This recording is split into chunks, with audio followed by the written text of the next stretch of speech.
और उस भूल को सुधारेगा। ठीक इसी प्रकार जो भक्तात्मा गलत साधना कर रहे हैं वो कुमार्ग पर जा रहे हैं। जिन पुण्यात्माओं को ये ज्ञान गलत प्राप्त है वो कुमार्ग पर जा रहे हैं। परमात्मा पाने वाला वो मार्ग नहीं है। और आपको अब ये दास कह रहा है कि आप गलत मार्ग पर जा रहे हो, इससे वापस हो जाओ। और आप चले गए हो 50-60 किलोमीटर दूर कुमार्ग पर, और वहाँ आपको पता चलता है कि आप गलत आ गए, तो आपकी समझदारी है कि तुरंत वापस हो जाना चाहिए। और यदि आप ये सोचो कि अब इतने सफ़र का मैंने तय कर लिया, ये तो व्यर्थ गया, मैं तो वापस नहीं होऊंगा, तो ये बुद्धिमता नहीं, ये तो मूर्खता कही जाएगी। इसी प्रकार आप जी किसी भी इस गुरु इष्ट संत के पास किसी भी इष्ट की पूजा कर रहे हो, और आपने किसी ने 5 वर्ष, किसी ने 10 वर्ष, किसी ने 20 वर्ष, किसी ने 30 वर्ष भी हो चुके हैं, वहाँ डलेड हो रहे हैं। आज आपको ये पता चलता है कि आपका मार्ग गलत है, तो आप जी को चाहिए, क्या चाहिए? अब इसमें कहने की आवश्यकता नहीं गनी, बुद्धिमान को संकेत बहुत है। आपको चाहिए कि तुरंत उस मार्ग को त्याग कर, ये नहीं सोचना चाहिए कि 20 वर्ष की साधना का मेरा क्या होगा, 30 वर्ष की साधना मैंने इस पंथ में कर ली, मेरा क्या होगा। वो तो हो चुका है, तेरा जो होना था वो तो बर्बाद हो चुके हो तुम। आप जी को मार्ग पर इतनी सफ़र कर चुके हो 100 किलोमीटर, इससे वापस होना ही हितकारी है। आपका इसी में शुभ है, तुरंत वापस हो जाओ, त्याग दो उसको। अब परमात्मा कहते हैं, भेड़ा देखा दरदरा उत्तर चले फड़क। पहले बेड़ा होता था, बेड़े चला करते थे, दरिया पार करने के लिए नौका भी नहीं होती थी, तो उसमें बेड़ा बनाया करते थे। बेड़ा, वो बेड़ा तो आपको याद नहीं होगा, लेकिन ये समझ ले नौका है। जिस नौका में आप बैठे हो उस नौका में पानी भर रहा है, उसमें उसका नीचे का बेड जो है वो डैमेज हो चुका है, और साथ में दूसरे वाला बिल्कुल जो है सही नौका साथ में आ जाता है, और आपको पता चल जाता है कि ये तो डूबोगे तुम इस नौका में जिसमें बैठे हो, पानी भर रहा है इसके अंदर। तो कहते हैं, परमात्मा कहते हैं, बेड़ा देखा जर्जरा और उत्तर चले फड़के। डूबे थे पर उबरे। कबीर परमेश्वर जी हमें बताना चाहते हैं कि जो बुद्धिमान होंगे वो ऐसा करेंगे। डूबे थे पर उबरे, गुरु के ज्ञान चमक, और भेड़ा देखा जर्जरा उत्तर चले फड़क। कहते हम तो डूबे थे, 84 लाख योनियों में चले जाते। गुरु जी के ज्ञान से फिर हम फड़क गए, एकदम फड़कना माने न जबरदस्त भयभीत हो जाना, और एकदम फड़क के यानी ऐसे चमक के कूद जाना, एकदम चमक जाना। मतलब सेकंड का विचार भी नहीं करने का समय है। डूब रहा है तो एकदम दूसरा साथ में खड़ा है, अच्छा स्थान है, तो उस पर चमक एकदम कूद जाना, उसको कहते हैं डूबे थे पर उबरे। गुरु के ज्ञान चमक, एकदम चमक का पड़ा है भाई, एकदम वैसे सतर्क हो जाना। और भेड़ा देखा दरदरा, दरदरा माने टूटन डूबन हो रहा है, तो उत्तर चले फड़क। तो उस पुण्यात्मा को अब विलंब नहीं करना चाहिए गुरु बदलन में।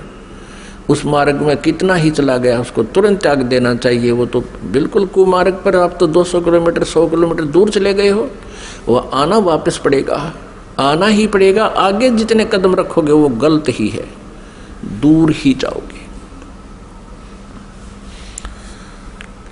तो जैसे कोई तो श्री ब्रह्मा जी को रचयिता बताते हैं, कोई श्री विष्णु जी सतगुण जी को रचयिता बताते हैं, कोई तम गुण श्री शिव जी को रचयिता बताते हैं, कोई श्री ब्रह्मा जी रजोगुण को ब्रह्मांड का रचयिता बताते हैं, सभी ब्रह्मांडों का। पुण्यात्माओं, ये लोकवेद है। और कोई कोई कहता है कि दुर्गा ही सबकी सृष्टि सर्जनहार है, जो दुर्गा जी के उपासक हैं। जो श्री देवी जी के उपासक हैं वो देवी जी को ही सब कुछ मानते हैं, और जो ब्रह्म के उपासक हैं, ब्रह्म, वो ब्रह्म को ही सर्वेस्वा मानते हैं। तो पुण्यात्माओं, हमने सबसे पहले ये मैप देखना होगा। अपने सदग्रंथों रूपी मैप को हम पुनः देखेंगे कि इनमें हमें क्या मार्गदर्शन हुआ है, तो तब हम संतुष्ट होंगे। अभी तक तो हम किसी से कुछ सुन रहे हैं भगवान के विषय में, किसी महापुरुष ने कुछ ज्ञान दिया है, किसी ने कुछ दिया है, और हम विद्यार्थी हैं, श्रद्धालु हैं। जो भी संत गुरु जी हमें जैसा भी भगवान के विषय में ज्ञान देता है, हम बिना किसी शंका के, बगैर किसी ऑब्जेक्शन के हम स्वीकार कर लेते हैं। तो पुण्यात्माओं, आप इसके विषय में कि भगवान कौन है, सृष्टि रचना कैसे हुई, ये जानकारी हमें सर्वप्रथम होनी चाहिए, और तभी हम परमात्मा के मार्ग पर सफल हो सकेंगे। फिर हमें कोई भ्रमित नहीं कर सकेगा।